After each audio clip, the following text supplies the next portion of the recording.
My name is Dessa Reinholt, and before I tell you what happened to me, I want you to answer something honestly. Have you ever spent your whole life being the reliable one, the one who shows up, while somebody else got all the love for doing nothing at all?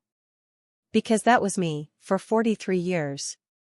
And then my mother died, and left behind a secret that tore my entire family apart in one single afternoon. Stay with me, because you will not believe what was inside that envelope, or what it cost the people who tried to keep it from me. Quick bit about who I am. I'm 43 years old, a hospice nurse in Bloomington, Indiana, divorced 6 years, raising my 15-year-old son Milo mostly on my own. My whole life, my older brother Porter got the attention. I got the responsibility.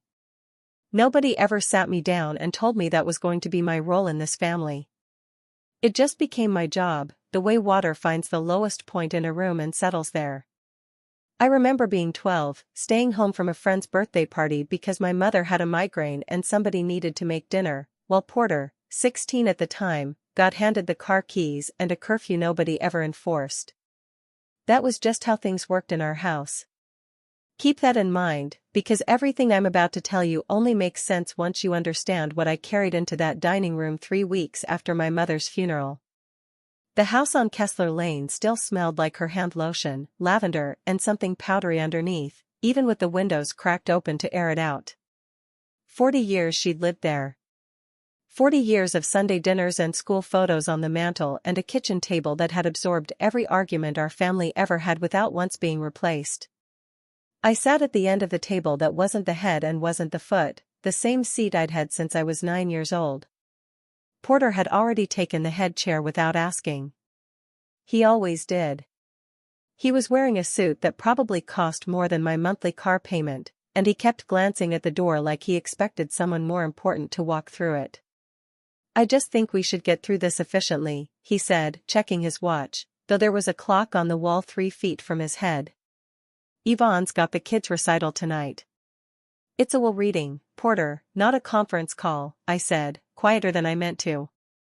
He didn't even look at me. That was the thing about my brother. He didn't ignore you out of cruelty. He ignored you because it had simply never occurred to him that you might be worth listening to. Renata sat across from me, spine straight, hands folded like she was posing for a photo nobody had asked her to take.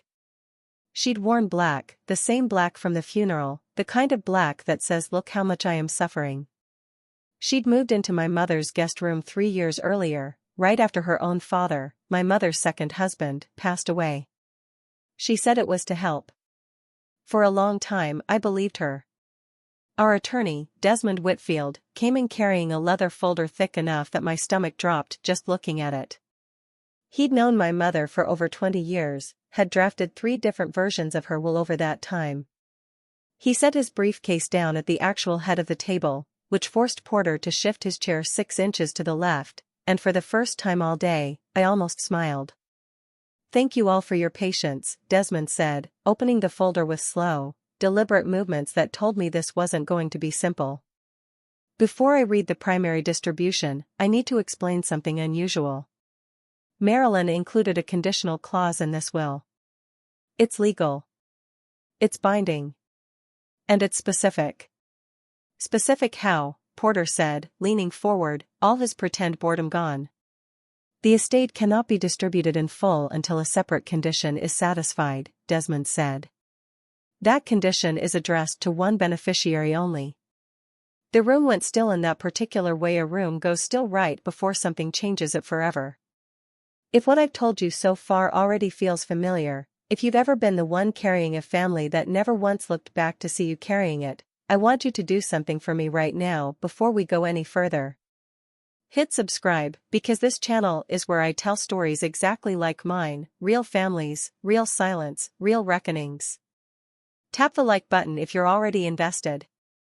Drop a comment and tell me which sibling in your own life is a Porter. We post a new story every single day here on Com Stories Drama, and trust me, you do not want to miss where this one goes. Desmond looked up from his folder, and his eyes found mine. Dessa, he said. I felt the whole room recalculate around me. I could feel Porter's stare land hot on the side of my face, and Renata went very, very still. Me, I said. Not a question. Just disbelief, coming out flat, the way you'd repeat a number that couldn't possibly be your test score. That doesn't make sense, Porter said, and he laughed, short and sharp, the laugh he uses when something threatens him and he hasn't decided yet how to be threatened. Mom barely, I mean no offense, Des, but you weren't exactly the one she. Porter. Renata's voice was soft, always soft. Let the man finish. Desmond reached into his folder and produced a plain white envelope, sealed, my name written across the front in my mother's looping cursive. The same handwriting from every report card and grocery list and birthday card that ever said love you, be good, squeezed in like an afterthought at the bottom of the page. For Dessa. When you're ready to know the truth. Nobody moved. I swear I could hear the refrigerator humming from the kitchen. What's inside? Renata asked. Her voice hadn't changed at all, still gentle, still composed. But her fingers had drifted to the edge of the table and pressed down until her knuckles went white. I don't know, Desmond said. She sealed it herself. My instructions were to hold it until this exact moment, and to give it only to Dessa. This is insane, Porter said, and now he wasn't performing anymore, he was actually angry. She's rewriting things from the grave? What is this, some kind of test? Your mother, Desmond said, with a firmness I hadn't heard from him yet, was of entirely sound mind when she executed this document. I want that on the record, because I suspect it's going to come up again. I hadn't touched the envelope. Some old, tired part of me still expected someone to say, that's not really for you, that's got to be a mistake, pass it over here. I'd spent 43 years being the daughter people forgot to mention. I drove her to chemo appointments. I sat with her through 2 surgeries. I got a group text afterward that said how'd it go, sent to everyone, written for no one, like checking a box. I'll open it later, I said, and slid it into my bag. Porter made a sound of pure disgust and stood up so fast his chair scraped against the floor. Of course you will. Renata's composure didn't crack, not exactly. But something behind her eyes sharpened, quick and cold, there and gone in less than a second. She had walked into that house today expecting to manage this room the way she'd managed everything for 3 years. She had not expected an envelope she couldn't see inside of, addressed to the one person she'd spent 3 years making sure nobody paid attention to. That seems like an odd choice, she said carefully, given that we're all here. Given that we all have a right to know. It's addressed to Dessa, Desmond said. Not to the room. Renata's mouth curved into something that wasn't quite a smile. Of course. Whatever Dessa's comfortable with. But I saw it. I saw the flicker underneath, gone almost before it existed. The meeting fell apart into logistics after that, dates and deadlines and Desmond's careful lawyer voice smoothing over a tension that never actually went away. Porter left first, already on the phone, already talking to someone about handling this, whatever that meant. Renata lingered a beat too long at the door and said something about how proud my mother would be that we were finally coming together, and left a trail of expensive perfume behind her that made my eyes water. I sat in my car in the driveway for a long time before I turned the key. My phone buzzed, a reminder about a hospice patient's evening medication. I called it in myself instead of trusting the note, because some habits don't switch off just because your own life is cracking open in your hands. That's who I am when nobody's asking me to be anything else. Somebody who shows up. I found myself wondering, not for the first time, whether that had ever once been enough for my mother, or whether she'd simply gotten used to spending it without ever once saying thank you. I didn't open the envelope in the driveway. I wasn't ready.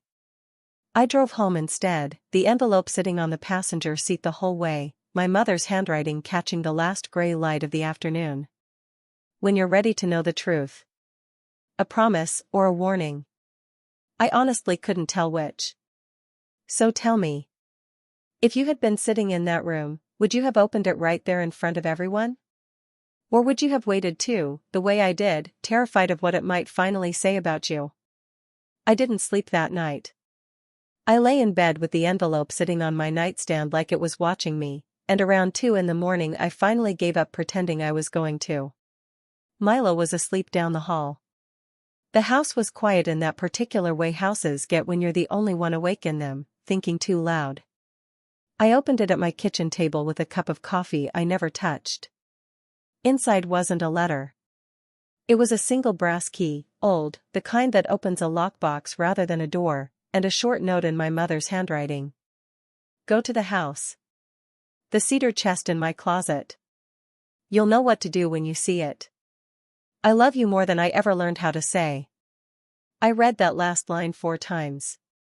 More than I ever learned how to say. 43 years, and that was the closest my mother had ever come to explaining herself. I didn't tell Porter.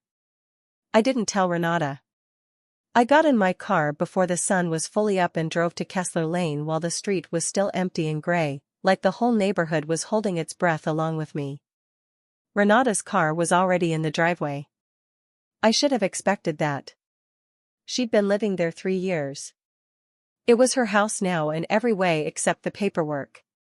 Still, something in my chest went cold seeing it, like I'd been caught doing something wrong in a house that used to be mine to walk into any time I wanted.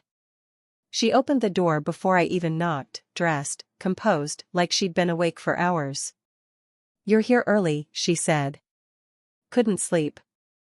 Neither could I. Something passed behind her eyes, quick, unreadable. "Come in." I walked past her into the hallway that still had my school pictures hung crooked on the wall, the way my mother always meant to fix and never did, and I felt Renata's presence behind me the whole way, close, quiet, watching. The cedar chest was exactly where the note said it would be, in the back of my mother's closet, behind a row of dresses she hadn't worn in years. The key turned easy, like it had been oiled recently, like someone had opened this chest not long before I did. Inside was a stack of documents, bank statements, letters, and a leather-bound journal with my mother's initials pressed into the cover. "What is that?" Renata said from the doorway. Her voice had lost its softness for the first time since I'd known her. "I don't know yet." "Dessa." She stepped further into the room. "Whatever's in there, I think we should call Desmond before you go through it. This should be handled properly. She left it for me, Renata. Not for a lawyer's office. For me, in this house. You don't understand what you're walking into." I looked up at that. Something in the way she said it, careful, almost pleading, made my stomach drop in a way I couldn't yet explain. "Then explain it to me." She didn't answer. Instead she crossed the room fast, faster than I'd ever seen her move, and reached for the journal in my hands. I pulled it back on instinct, and for one strange, ugly second we were both gripping the same book, both refusing to let go, 2 grown women fighting over a dead woman's secrets in a closet full of dresses nobody would ever wear again. "Let go," I said.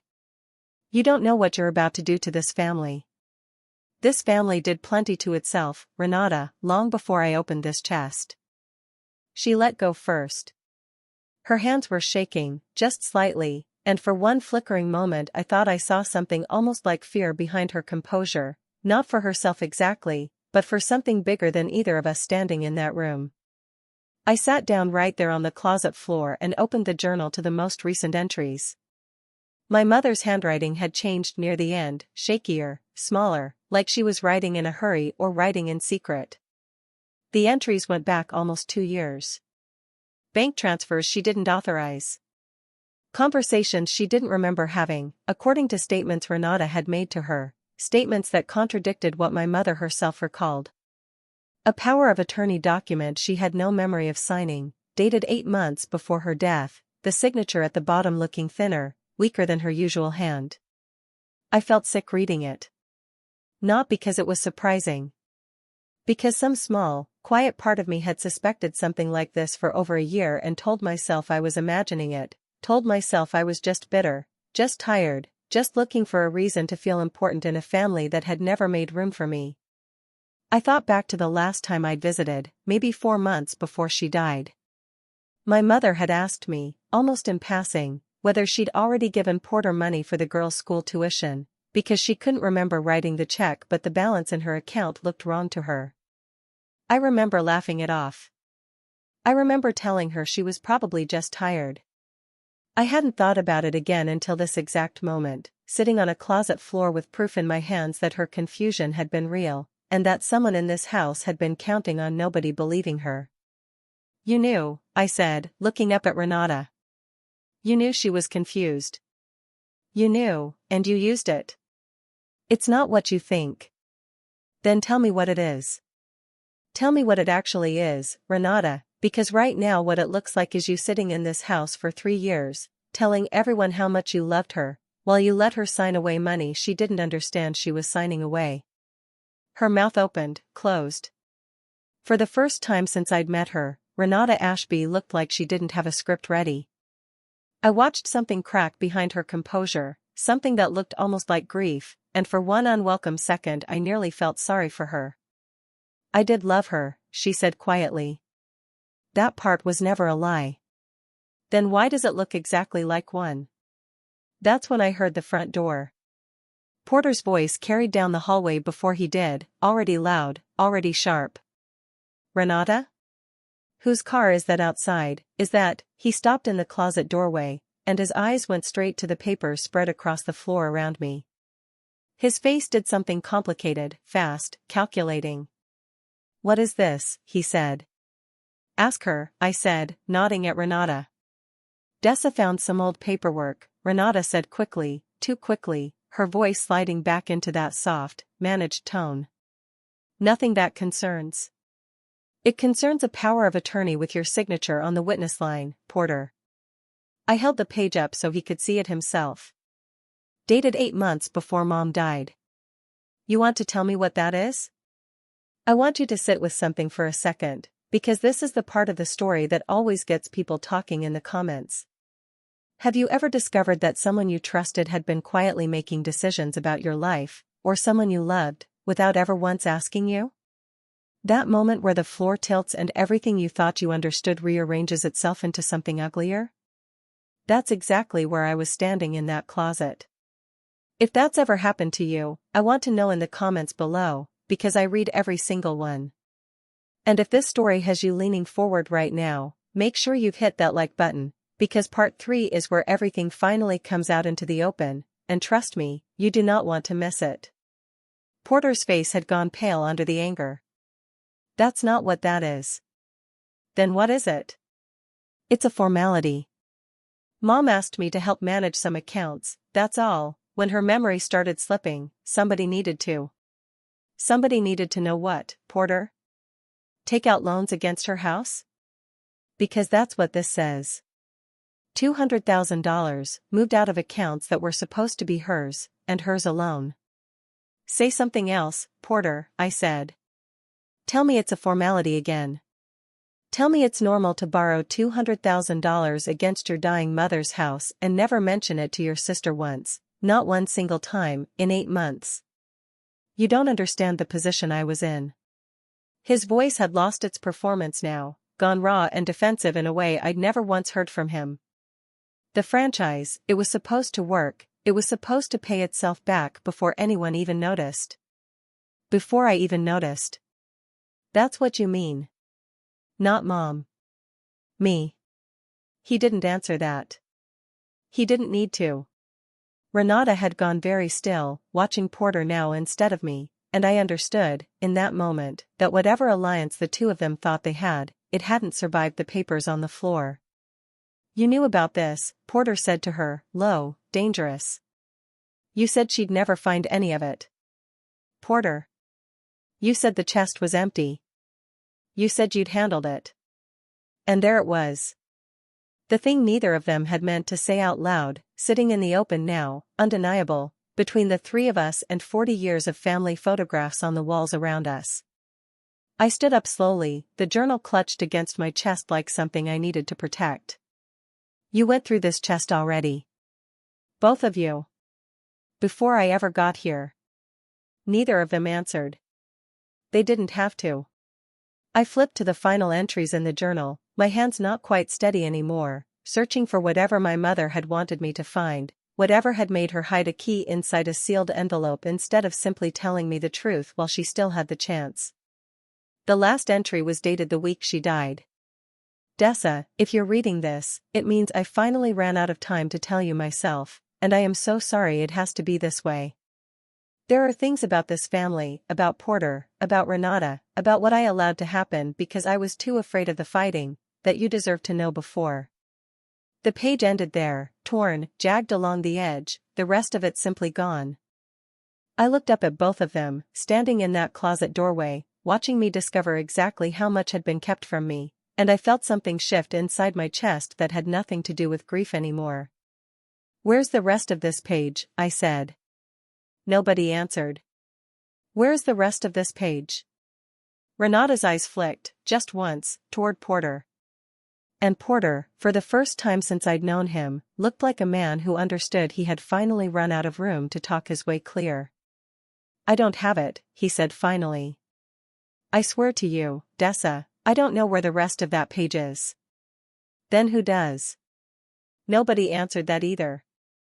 I looked between the two of them, standing in the doorway of a closet that had held 40 years of my mother's quiet, careful life, and I understood something in that moment I hadn't let myself understand before. Whatever my mother had been trying to tell me, whatever truth she'd run out of time to finish writing down, it was bigger than a missing page. It was bigger than the money, bigger than the power of attorney, bigger than either of the two people standing in front of me right now, both of them refusing to meet my eyes. I gathered the papers off the floor, slid the torn journal into my bag beside the pages of financial records, and stood up. My legs were shaking in a way I hadn't noticed until I was on my feet. "I'm taking all of this to Desmond," I said. "Today." "Dessa, wait," Renata started. "No." My voice came out steadier than I felt. "I have spent my whole life waiting. Waiting to be noticed, waiting to be thanked, waiting my turn to matter in this family. I am done waiting. Whatever my mother wanted me to know, I am going to find out, with or without either of you deciding to be honest with me." I walked past them both, out through the hallway with my crooked school pictures still hanging on the wall, out the front door into a morning that had turned gray and cold while I wasn't paying attention. I sat in my car for a long moment before I started the engine, the torn journal resting on the passenger seat where the sealed envelope had been the night before, and I thought about my mother's handwriting, shaky near the end, hiding a truth inside a locked chest because she hadn't had the courage, or maybe the time, to say it to my face. Somewhere in that house, a page was missing. And I intended to find out exactly who had taken it, and exactly what they were still trying to keep from me. Desmond's office smelled like old paper and coffee, and he didn't say a word for a long moment after I spread everything across his desk, the bank statements, the power of attorney, the torn journal page with my mother's unfinished confession sitting right at the top. He read it twice. I watched his face change the second time through, something settling into place behind his eyes. "There's something you need to know," he said finally. "And I should have told you sooner. Your mother came to see me alone, about 10 months before she passed. She was frightened, Dessa. Not confused, frightened. She told me she suspected Porter was mishandling her finances, and that Renata was controlling who she spoke to and what she remembered of those conversations. She asked me to help her document everything quietly, without either of them knowing. Why didn't you tell me any of this before now? Because she made me promise not to. She said if I told you too soon, before she had proof, it would tear the family apart before she had a chance to fix it properly. She wanted to handle it her way. Slowly. Carefully." He paused. "She also gave me something, the week before she died. She said if the rest of the family ever tried to conceal what she'd documented, I was to give it to you, and only you." He unlocked a drawer in his desk and pulled out a single sealed page. The missing half of the journal entry. "How long have you had this?" I asked. 3 days before she died. She came here alone, in a wheelchair by then, and she made me swear on everything I believed in that I wouldn't hand this to anyone but you, and only after the rest of the family had shown me who they really were. She said, and I remember this exactly, she said, "Desmond, I need to know the truth outlives me, even if I never had the courage to say it while I could still stand in front of her and say it myself." My hands were shaking as I opened it. You deserve to know before it's too late for me to say it myself. Porter has been taking money against this house for over a year. I found the statements myself, hidden in his emails on the shared family calendar account, the one none of you remember I still have access to. I confronted him once, and he told me I was confused, that I'd misremembered, and for a while I believed him, because it was easier than believing my own son would do this to me. Renata has been kind to me in ways I will always be grateful for. But kindness and honesty are not always the same thing, and she has kept me from you more times than I can count, telling me you were too busy, telling you I didn't want visitors, when neither of those things was ever true. I don't believe she meant harm by it at first. I think she was frightened of losing her place here. But fear makes people do quiet, terrible things, and I let it happen because confronting it meant admitting how badly I had already failed you, by letting this family treat you the way it always has. Dessa, you were the one who showed up. Every time. Without being asked, without complaint, without ever once making me feel guilty for needing you. I let your brother's noise convince me that noise was the same as love, and I let your silence convince me that silence meant you didn't need anything from me. I was wrong about both. I am so sorry it took me dying to finally say so. The will is built the way it is because I wanted the truth to come out whether or not I had the courage to say it while I was alive. Whoever concealed what they did from you does not deserve what's left of what I built. You do. Not because you asked for it. Because you never had to. I love you. I always did. I simply never learned how to make you feel it, and that failure belongs to me, not to you.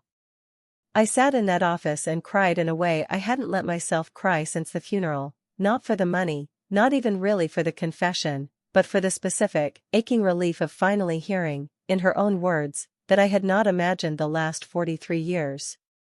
That I had not been invisible because I deserved to be. That someone had finally seen it. If you have ever needed to hear that the thing you suspected all along was true, that you were not imagining it, not being dramatic, not asking for too much, I hope this story is doing that for you right now, the same way that letter did it for me. And if it is, I need you to do something before we finish this together. Subscribe to this channel, because we tell true, real stories like mine every single day. Like this video so more people going through what I went through can find it.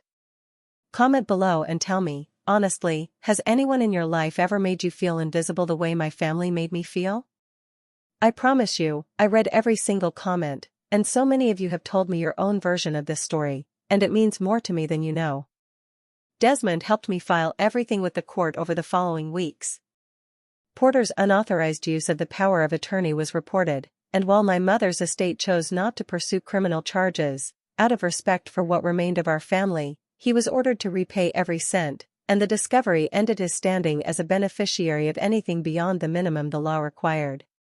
His marriage to Yvonne didn't survive the fallout either, not because of the money exactly, but because for the first time she saw clearly what the rest of us had been navigating quietly for years. He moved out of the house in Carmel within 2 months. Renata didn't face legal consequences. What she'd done wasn't, strictly speaking, a crime. Desmond explained it to me plainly, sitting across that same desk a few days later. Isolating an elderly parent, discouraging visits, controlling the narrative of who was trustworthy and who wasn't, none of that crosses a legal line on its own, even when it causes real damage. It exists in a gray area the law was never built to reach. But the moment the full truth came out, the moment my mother's letter was read aloud in Desmond's office with all 3 of us present, something in the family simply closed around her. Nobody asked her to leave the house on Kessler Lane. She left on her own, quietly, within a week, and I haven't spoken to her since. I think, in her own way, she really loved my mother. I think she'd also spent so many years afraid of losing her place in this world that she'd convinced herself that protecting her position and protecting my mother were the same thing. They weren't. And in the end, the fear cost her exactly what she'd been trying so hard to hold on to. As for me, I inherited the house on Kessler Lane. I sold it, in the end. I couldn't live in those rooms with everything I now knew about what had happened inside them. But I kept the cedar chest, and I kept the journal, and most of all I kept the letter, which sits in a frame in my own living room now, where Milo can see it, where I can see it, every single day. Milo was the one who found me crying over that letter the night I brought it home. He didn't say much, he's 15, he doesn't always have the words yet, but he sat down next to me on the couch and read it twice, quietly, and then he looked at me and said, "That's who you are too, Mom. The one who shows up. I just wanted you to know I see it, even if nobody else ever did." I don't think I will ever forget hearing that from my own son, at an age where most boys can barely look up from their phones long enough to notice their mother is in the room. I used part of what I inherited to pay off my son's future education, and I used part of it to finally take the kind of vacation I'd spent my whole adult life telling myself I couldn't afford. But the truth is, the money was never really the point, not for my mother and not for me. The point was the choice she left behind. She could have died without saying any of it. She could have let the silence win the way it always had in our family. Instead, she found a way, even from beyond it, to finally tell the truth she'd never had the courage to say to my face. I think about that a lot now. How so many of us carry things we're afraid to say until it's almost too late, and sometimes it is too late, and all that's left is a letter, a torn page, a key to a cedar chest that somebody has to find their way back to on their own. I think about Porter too, sometimes, more than I expected to. I don't know if he's changed. I don't know if losing everything the way he did taught him anything at all, or just made him angrier and quieter about it. We haven't spoken since the day in Desmond's office. Maybe someday we will. Maybe some doors just close for good, and you learn to live at peace with that instead of waiting for them to open again. What I do know is this. I stopped waiting to be chosen. I stopped measuring my worth by who noticed the casseroles, who remembered the hospital visits, who said thank you and who never did. My mother's letter didn't just give me an inheritance. It gave me permission, finally, at 43 years old, to stop auditioning for a love that should have simply been mine all along. If there is one thing I hope you take from my story, it's this. Don't wait the way my mother waited. If someone in your life has made you feel invisible, tell them, today, this week, before it turns into a letter someone else has to find in a locked chest after you're gone. And if you are the one who has been quietly holding a family together while nobody noticed, the one who shows up without being asked, who remembers the medications and the appointments and the birthdays nobody else remembers, I hope you know, the way I finally know now, that showing up was never nothing. It was everything. It just took the people around you far too long to see it. Don't let it take you that long to see it in yourself. Thank you so much for staying with me through this whole story. If you haven't already, please subscribe, like, share and comment because we share a brand new story just like this one every single day here on Com Stories Drama, and there is nothing I love more than knowing these stories are reaching people who need to hear them. Drop a comment and let me know which part of my story hit you the hardest. And if you want another story about family, secrets, and the truth finally coming out, go check out the next video now, because I promise you, it will not disappoint. I'll see you in the next one.